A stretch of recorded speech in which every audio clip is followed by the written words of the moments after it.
ಸ್ನೇಹಿತರೆ ನಮಸ್ಕಾರ. Big boss season 12 ಶುರು ಆಗೋದಕ್ಕೆ ಈಗಾಗಲೇ ಕೌಂಟೌನ್ ಶುರುವಾಗಿದೆ. ಇನ್ನೇನು ಹೆಚ್ಚು ದಿನಗಳಿಲ್ಲ, ಎರಡು ವಾರ. 2 ವಾರ ಕಾದರೆ ನಿಮಗೆ ಬಿಗ್ ಬಾಸ್ ಸೀಸನ್ 12 ಕನ್ನಡದಲ್ಲೂ ಕೂಡ ಪ್ರಸಾರ ಶುರು ಮಾಡುತ್ತೆ. ಇದರ ನಡುವೆ ಕಲರ್ಸ್ನಲ್ಲಿ ಈ ಬಿಗ್ ಬಾಸ್ ಸೀಸನ್ 12ರ ಆರಂಭಕ್ಕೆ ಕೌಂಟೌನ್ ಶುರುವಾಗಿರುವಂಥ ಬೆನ್ನಲ್ಲೇ ತಯಾರಿಯೂ ಕೂಡ ಜೋರಾಗಿದೆ ಕಲರ್ಸ್ ಕನ್ನಡದಿಂದ. ಕಾರಣ ಏನು ಅಂತ ಹೇಳಿದರೆ, 1-1.5 ಗಂಟೆಗಳ ಶೋ ಇದು. ಯಾವುದೋ ಬಿಗ್ ಬಾಸು 9:30ಗೆ ಶುರುವಾಗುವಂಥ ಶೋ ಮುಗಿಯೋದು 11 ಗಂಟೆಗೆ. 11 ಗಂಟೆಗೆ ಮುಗಿಯುತ್ತೆ. ಹಾಗಾಗಿ 9:30ಯಿಂದ 11 ಗಂಟೆ ಒಳಗಡೆ 3 ಸೀರಿಯಲ್ಗಳು ಪ್ರಸಾರ ಆಗ್ತವೆ. ಹಾಗಾಗಿ 3 ಸೀರಿಯಲ್ಗಳು ಈಗ ಅಂತ್ಯವಾಗ್ತವೆ ಅನ್ನುವಂಥ ಮಾಹಿತಿ ಸಿಗ್ತಾ ಇದೆ. ಹಾಗಾದರೆ 9:30ರಿಂದ 11 ಗಂಟೆವರೆಗೆ ಪ್ರಸಾರ ಆಗ್ತಿರುವಂಥ ಸೀರಿಯಲ್ಗಳು ಅಂತ್ಯವಾಗ್ತವ ಅಥವಾ ಬೇರೆ ಸೀರಿಯಲ್ಗಳನ್ನು ಅಂತ್ಯಗೊಳಿಸಿ ಈ 9:30, 10, 10:00ವರೆಗೆ ಪ್ರಸಾರ ಆಗ್ತಿದ್ದಂಥ ಸೀರಿಯಲನ್ನು ಆ ಸ್ಲಾಟಿಗೆ ಹಾಕ್ತಾರೆ? ಹೀಗೆ ಕನ್ಫ್ಯೂಷನ್ಸ್ ಇರ್ಬೋದಲ್ವಾ? ಹಾಗಾದರೆ ಆ ಕನ್ಫ್ಯೂಷನ್ಸನ್ನು ಕ್ಲಿಯರ್ ಮಾಡುವಂಥ ಕೆಲಸವನ್ನೇ ನಾನು ಇವತ್ತು ನಿಮಗೆ ಮಾಡಿಕೊಡ್ತೀನಿ. ಹಾಗಾದರೆ ಯಾವ 3 ಸೀರಿಯಲ್ಗಳು ಅಂತ್ಯವಾಗ್ತವೆ, ಯಾವ ಸೀರಿಯಲ್ ಯಾವ ಸ್ಲಾಟಿಗೆ ಹೋಗ್ತದೆ ಅನ್ನುವಂತಹ ಪಕ್ಕ ಮಾಹಿತಿಯನ್ನು ನಿಮಗೆ ಕೊಡ್ತಾ ಹೋಗ್ತೀನಿ. ಅದಕ್ಕಿಂತ ಮುಂಚೆ ನೀವಿನ್ನೂ ಕೂಡ ನಮ್ಮ ಚಾನಲನ್ನು ಸಬ್ಸ್ಕ್ರೈಬ್ ಮಾಡಿಲ್ಲ ಅಂದರೆ ದಯವಿಟ್ಟು ಕೂಡಲೇ ಸಬ್ಸ್ಕ್ರೈಬ್ ಮಾಡಿ ಸ್ನೇಹಿತರೆ. ಸೆಪ್ಟೆಂಬರ್ 28ನೇ ತಾರೀಕಿಂದ ಈ ಕನ್ನಡ ಕಿರುತೆರೆ ಲೋಕದಲ್ಲಿ ಹೊಸದೊಂದು ಸಂಚಲನ ಶುರುವಾಗಲಿದೆ. ಕಾರಣ ಬಿಗ್ ಬಾಸ್ ಸೀಸನ್ 12 ಆರಂಭ ಆಗ್ತಿದೆ. ಬಿಗ್ ಬಾಸ್ ಶೋ ಆರಂಭಕ್ಕೂ ಮುನ್ನ ಭಾರಿ ಕುತೂಹಲವನ್ನು ಕೆರಳಿಸಿರುವಂತಹ ಒಂದಷ್ಟು ಘಟನೆಗಳು ಕೂಡ ನಡೀತಿದ್ದಾವೆ.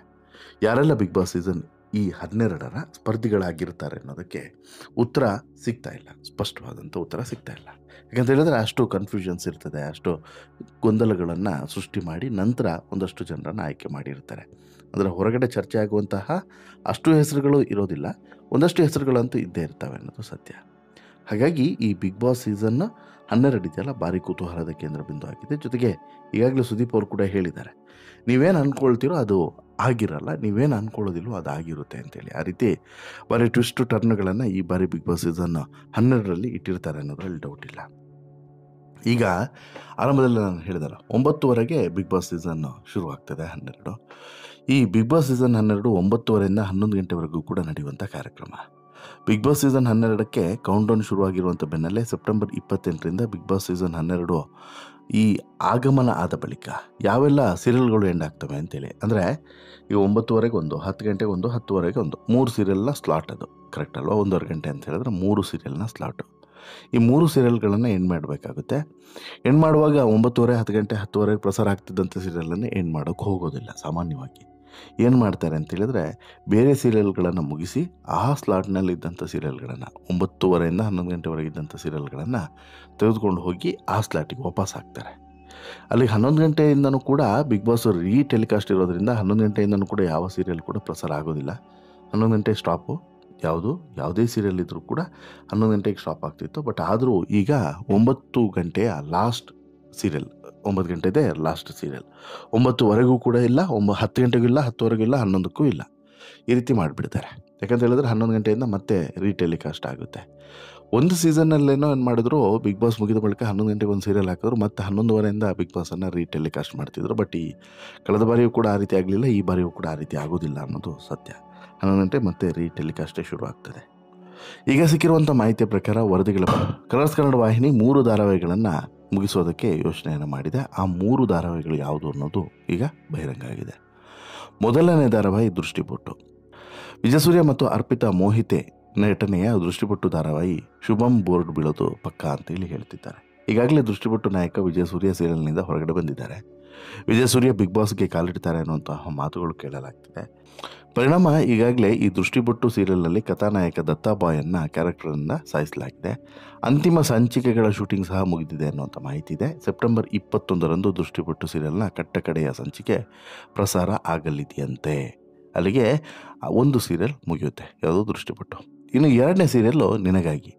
ವರದಿಗಳ ಪ್ರಕಾರ ದಿವ್ಯಾ ಹುಡುಗ, ಋತ್ವಿಕ್ ಮಠದ ಹಾಗೂ ಸೋನಿಯಾ ಪೊನ್ನಮ್ಮ ಮುಖ್ಯ ಭೂಮಿಕೆಯಲ್ಲಿರುವಂತಹ ನಿನಗಾಗಿ ಸೀರಿಯಲ್ನಲ್ಲಿ ಸದ್ಯವೇ ಈಗ ಇತಿಶ್ರೀ ಎನ್ನುವಂತಹ ಅಥವಾ ಎಂಡ್ ಅನ್ನುವಂತಹ ಬೋರ್ಡ್ ಬೀಳುತ್ತೆ ಅನ್ನೋದು ಗೊತ್ತಾಗಿದೆ. ಈಗಾಗಲೇ ನಿನಗಾಗಿ ಧಾರಾವಾಹಿಯಲ್ಲಿ ದೇವಿ ಸತ್ಯ ಬಯಲಾಗಿದೆ. ಜೀವ ಮೊದಲ ಪತ್ನಿಯ ಸಾವಿನ ಕಾರಣವೂ ಯಾರು ಅನ್ನೋದು ಬಹಿರಂಗ ಆಗಿದೆ. ಉದ್ಯಮದಲ್ಲಿ ನಡೀತಿರುವಂತಹ ಅವ್ಯವಹಾರದ ಬಗ್ಗೆ ಜೀವಗೆ ಮಾಹಿತಿಯೂ ಕೂಡ ಸಿಕ್ಕಿದೆ. ಕಥೆಯ ದಿಕ್ಕು ಸಾಗ್ತಿರುವಂಥ ರೀತಿ ನೋಡಿದ್ರೆ ನಿನಗಾಗಿ ಧಾರಾವಾಹಿ ಅಂತಿಮ ಘಟ್ಟದಲ್ಲಿದೆ ಅಂತೇಳಿ ಹೇಳಲಾಗ್ತಿದೆ.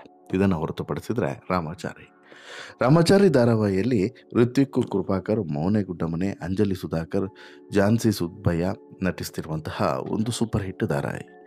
100 ಸಂಚಿಕೆಗಳನ್ನು ದಾಟಿ 1000 ಸಂಚಿಕೆಗಳನ್ನು ಮುತ್ತಿಟ್ಟು, ಜೊತೆಗೆ ಈಗ 1000 ಸಂಚಿಕೆ ದಾಟಿದ ಬಳಿಕ ಸೀರಿಯಲನ್ನು ಎಂಡ್ ಮಾಡ್ತಾರೇನೋ ಅನ್ನುವಂತಹ ಮಾಹಿತಿಗಳು ಸಿಗ್ತಿದ್ದಾವೆ. ಸದ್ಯಕ್ಕೆ 395 ಸಂಚಿಕೆಗಳನ್ನು ಇದು ಪೂರೈಸಿದೆ, ಯಶಸ್ವಿಯಾಗಿ ಪೂರ್ಣಗೊಳಿಸಿದೆ. ಹೀಗಾಗಿ ಬಿಗ್ ಬಾಸ್ ಶುರು ಆದಮೇಲೂ ಕೂಡ ಸಮಯ ಬದಲಾವಣೆ ಆಗೋದ್ರ ಜೊತೆಗೆ ಎಲ್ಲೋ ಒಂದು ಕಡೆ ರಾಮಾಚಾರಿಯನ್ನು 1000 ಎಪಿಸೋಡ್ಗೆ ಟಚ್ ಮಾಡಿಸಿ ನಂತರ ಮುಗಿಸುವಂತಹ ಆಲೋಚನೆಯಲ್ಲಿ ಇದೆ ಅನ್ನೋದು ಗೊತ್ತಾಗಿದೆ. ಹೀಗಾಗಿ ಸೆಪ್ಟೆಂಬರ್ 28ರಿಂದ 3 ಧಾರಾವಾಹಿಗಳು, ಒಂದು ರಾಮಾಚಾರಿ, ನಿನಗಾಗಿ, ಹಾಗೆಯೇ ಪ್ರಮುಖವಾಗಿ ದೃಷ್ಟಿಬೊಟ್ಟು, ಈ 3 ಧಾರಾವಾಹಿಗಳನ್ನು ಮುಗಿಸುವಂಥ ಆಲೋಚನೆಯಲ್ಲಿ ಕಲರ್ಸ್ ಕನ್ನಡ ಬಂದಿದೆ ಅನ್ನೋದು ಗೊತ್ತಾಗ್ತಿದೆ. ಹಾಗೆಯೇ ಈ ಧಾರಾವಾಹಿಯಲ್ಲಿರುವಂಥ ಕೆಲವೊಂದಷ್ಟು ಕಲಾವಿದರು, ಫಾರ್ ಎಕ್ಸಾಂಪಲ್ ವಿಜಯ ಸೂರ್ಯ ಇರ್ಬೋದು. ಹಾಗೆಯೇ ಯಾಕೆಂತ ಹೇಳಿದ್ರೆ ಇಲ್ಲಿ ಮತ್ತೊಂದು ಬೆಳವಣಿಗೆಯೂ ಕೂಡ ನಡೀತಿದೆ. ಈ ಸೀರಿಯಲ್ಗಳಲ್ಲಿ ನಟಿಸ್ತಿದ್ದಂಥ ನಟರನ್ನು ಕೂಡ ಬಿಗ್ ಬಾಸ್ಗೆ ಕರೆದಿದ್ದಾರೆ, ಸೆಳೀತಿದ್ದಾರೆ ಅಂತೇಳಿ. ಅದರಲ್ಲಿ ವಿಜಯ ಸೂರ್ಯ ಇರ್ಬೋದು, ಮೌನ ಗುಡ್ಡಮನೆ ಇರ್ಬೋದು, ಇವರನ್ನು ಕೂಡ ಬಿಗ್ ಬಾಸ್ಗೆ ಕರೆದಿದ್ದಾರೆ ಅಂತೇಳಿ. ಹಾಗಾಗಿ ಅವರೇನಾದರೂ ಬಿಗ್ ಬಾಸ್ಗೆ ಬರೋದಾದರೂ ಕೂಡ ಇದು ಈ ಸೀರಿಯಲ್ ಎಂಡ್ ಆಗಲೇಬೇಕಾಗುತ್ತೆ. ಹಾಗಾಗಿ ಈ ರೀತಿಯ ಬೆಳವಣಿಗೆಗಳು ಕೂಡ ನಡೆಯುವಂಥ ಚಾನ್ಸಸ್ ಇದೆ ಅನ್ನುವಂಥ ಮಾಹಿತಿ ಸಿಗ್ತಿದೆ. ವಾಟ್ ಎವರ್, ಈ ಬಿಗ್ ಬಾಸ್ ಶುರುವಾಗುವಂಥ ಸಂದರ್ಭದಲ್ಲಿ 3 ಸೀರಿಯಲ್ಗಳು ಅಂತ್ಯವಾಗ್ತವೆ ಅನ್ನೋದು ಮಾತ್ರ ಖಚಿತ ಅನ್ನೋದು ಈಗ ಗೊತ್ತಾಗಿದೆ. ನಿಮಗೇನಿಸುತ್ತೆ ಸ್ನೇಹಿತರೆ, ಈ 3 ಸೀರಿಯಲ್ಗಳು ಅಂತ್ಯವಾಗ್ತಿರೋದ್ರ ಬಗ್ಗೆ ನಿಮ್ಮ ಅಭಿಪ್ರಾಯ ಏನು? ಈ 3 ಸೀರಿಯಲ್ ಬಿಟ್ಟು ಬೇರೆ ಯಾವುದಾದ್ರೂ ಸೀರಿಯಲ್ ಅಂತ್ಯವಾಗಲಿ ಅಂತೇಳಿ ನಿಮ್ಗೆ ಅನಿಸುತ್ತೆ? ದಯವಿಟ್ಟು ನಿಮ್ಮ ಅಭಿಪ್ರಾಯವನ್ನು ಕಮೆಂಟ್ ಮಾಡಿ ತಿಳಿಸಿ. ಜೊತೆಗೆ ಇಷ್ಟ ಆಯಿತು ಅಂತ ಹೇಳಿದ್ರೆ ಲೈಕ್ ಮಾಡಿ, ಶೇರ್ ಮಾಡಿ, ಚಾನಲ್ಗೆ ಸಬ್ಸ್ಕ್ರೈಬ್ ಆಗೋದನ್ನು ಮರಿಬೇಡಿ. ಧನ್ಯವಾದ.